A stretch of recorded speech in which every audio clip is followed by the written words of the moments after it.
Welcome to lesson 129 of algebraic concepts, or lesson 2129 overall. So we're going to look at factoring special trinomials. Okay, here's our objective, our vocabulary, and a picture for you. So please pause the video and read through these carefully. The information is there for you to learn about what we're going to do today. So when you look at these, this is how you may see special trinomials set up like this, but they come through like this. So these are two out of the three special trinomials. These are perfect square trinomials where all you do is look for the square root of b, and that will set up your two binomials. And then another kind is if you have a square of the first term and a square of the second term. Remember, a squared minus b squared is not the same, does not equal a minus b squared. These give you two different things. So in one binomial, it's the square root of a plus the square root of b, and then multiply to the square root of a minus the square root of b. This is the third type of perfect square trinomial or special trinomial that we will be looking at today. So let us go into it. Okay, so here's a basic one. Everything is positive, so we know we will be dealing with positive. So I don't know if I did this in the other videos. We know we're going to have x plus and then x plus. Okay, so what's the square root of 25? The square root of 25 is 5. So we just stick a 5 in the air and a 5 in the air. And we know that if we FOIL this out, you get x squared, do the first, then the outers, then the inners, and the last. X squared plus 5x plus 5x. 5 times 5 is 25. And there we go.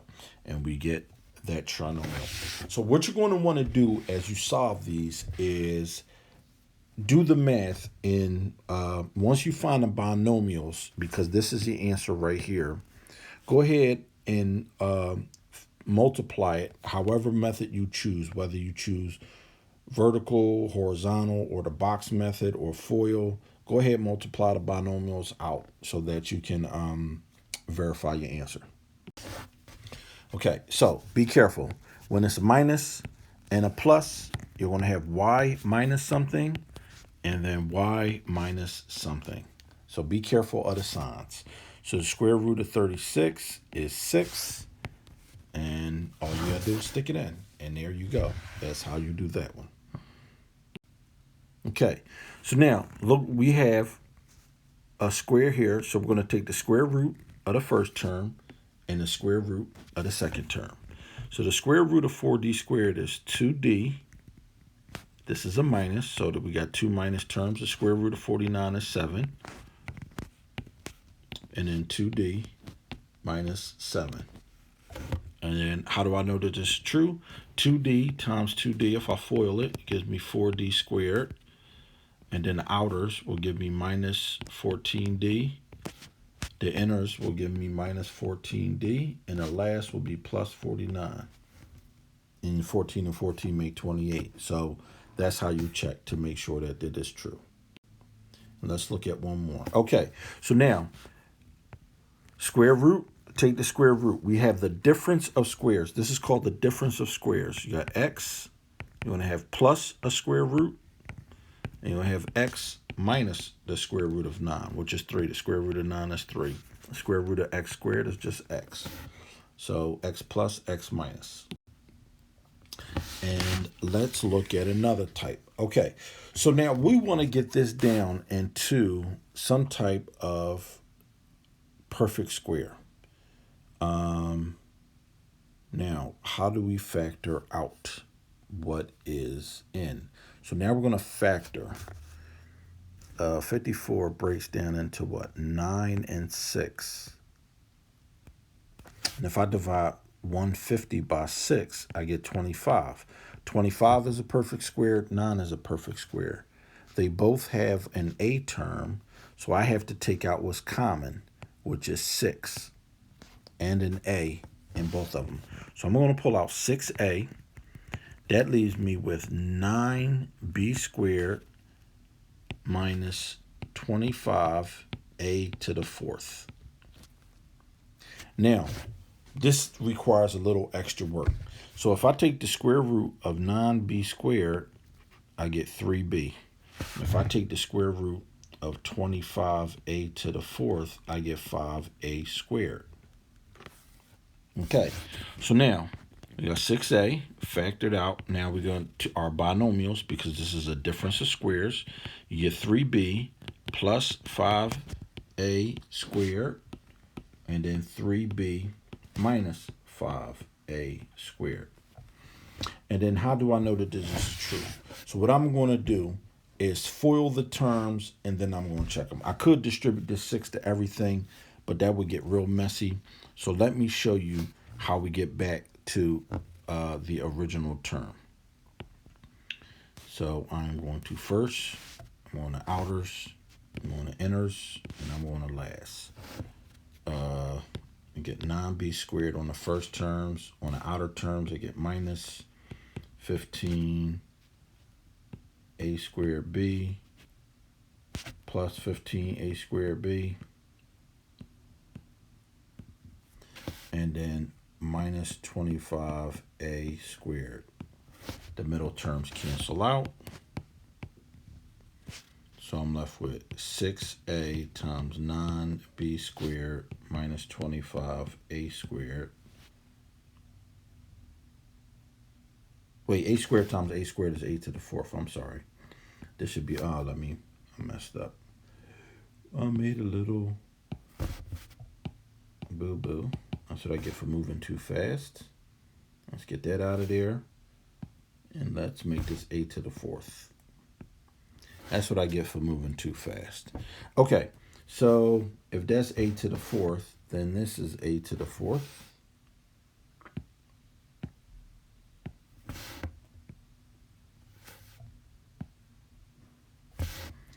Then this is a to the fourth. And now I distribute. 9 times 6 is 54. So we get 54 ab squared minus 6 times 25 is 150 a to the fifth. Is that what we started with? Yes, it is. So sometimes with these, you're going to have to mess around. You're going to have to do all the work. Here is the correct answer, simplified. This is factored. Right there, that's your answer. But sometimes you're going to have to check your work. And that's what makes people complain about math. It's not the work, is that you had to go back and check it. And most people skip it, and that's where you make mistakes. Because if you come out with the wrong answer, you had to go back through everything that you did and look to see if you made a mistake. And if you made a mistake, it's just, it requires a lot of time. And it can be frustrating for a lot of people. So you have to be patient when doing math. You will make mistakes, and that's why they put erasers on pencils. And don't worry about it. Just take your time, follow the process. Math is a process. You have to do things in a certain way. You have to follow all of the steps to see the problem through. You can do it, and sometimes it just is a little longer than what you would expect. Okay, so those were our examples. I will see you at the end of the video for a brief recap.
Okay, looking at our first problem. So we want the square root of 64, which is 8.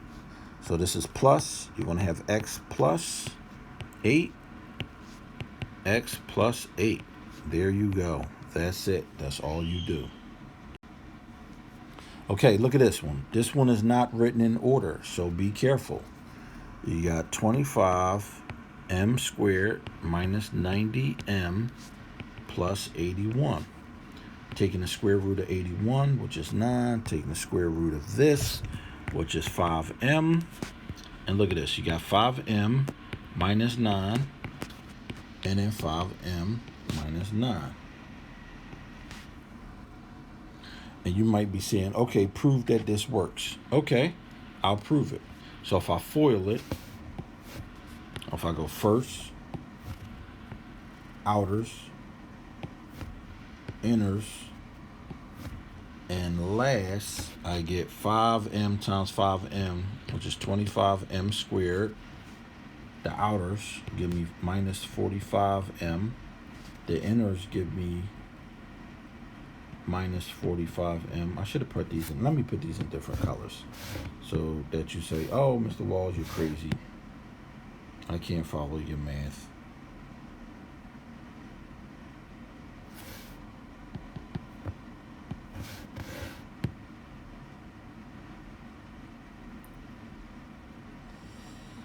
All right. What did I do? The first in blue. So we'll do the first terms in blue. So 5m times 5m is 25m squared. Then I did the outers in green. Minus 45m. Yellow. The inners. 9 times 5 is 45. And then the last, which become plus 81. And look at that. 45 and 45 make 90, so it works. So sometimes when you come up with a solution, and this is your solution right here, you're going to have to check your work. So please, get disciplined enough to check your work. Okay, this is a difference of squares. Take the square root of that and the square root of that. The square root of x squared is x. The square root of 144 is 12. You get x plus 12 and x minus 12. And there you go. That's all you do. Okay, again, a difference of squares. How do I know it's a difference of squares? Because this is not a trinomial, it's a binomial. So take the square root of this and the square root of that. What is the square root of 121? Is 11. The square root of d4 is d squared. The square root of 16 is 4. And the square root of e squared is e. So you get 11 d squared plus 4e. And then 11 d squared minus 4e. And you can go back and check that and by foiling it out. Okay, factor the binomial. Well, 17 is not a perfect square. So how do we do this one? So the first thing we're going to have to do is factor out a 17. Let's see. 17 times 4. 8 carry the 2. Oh, look at that. 17 times 4 is 68. 4 is a perfect square. So if I take a 17 out, I get x squared minus 4. Now I have a difference of squares. The square root of 4 is 2. So 17 becomes x plus 2 and then x minus 2. Or 17 times the quantity of x plus 2 times the quantity x minus 2 is the correct way to say that mathematically. So factoring trinomials requires a little bit of work. It requires you going back and checking your binomials by foiling them out. So please don't forget to do that step. Don't think just because you solved or came up with some type of solution that your solution is correct. Until you get enough practice with it, you should be able to see how it will work in your mind. But if you can't see it immediately, check your work. Check your work. It's the easiest thing to do. It requires a lot of time and a lot of steps, but that's the best way to learn math, is by practicing and checking your work and looking through every step that you did to analyze what you did right and what you did wrong if you made any mistakes. So thank you for watching this video. We have a couple more videos on factoring trinomials, and I will look forward to seeing you on the next video.